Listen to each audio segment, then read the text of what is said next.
வணக்கம். நான் உங்கள் ஃபர்ஹா டிசைன் காரைக்கால்.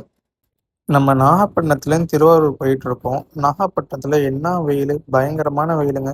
அப்படியே போக போக திருவாரூரில் கிளைமேட் அப்படியே மாறி, அப்படியே சில்லுன்னு நல்லா மழை வர மாதிரி இருக்கும். நம்ம ஊரில் அடிக்கிற வெயிலுக்கு இங்கே நல்லா கூலிங்காக இருக்குது கைஸ். பேசிக்கிட்டே இருக்கும்போது அப்படியே மழை லேசாக பெய்ய ஆரம்பிச்சிருச்சு. மழை இப்போ கொஞ்சம் ஹெவியாக ஆகுது. இந்த வேனல் மழை திருவாரூரில் மட்டும்தான் பெய்யுதா, இல்லை உங்கள் ஊர்களில் பெஞ்சா கமெண்டில் சொல்லுங்கள். மழை உங்களுக்கும் பிடிக்கும்னா இந்த வீடியோக்கு ஒரு லைக் பண்ணிட்டு நம்ம பேஜை ஃபாலோ பண்ணிக்கோங்க.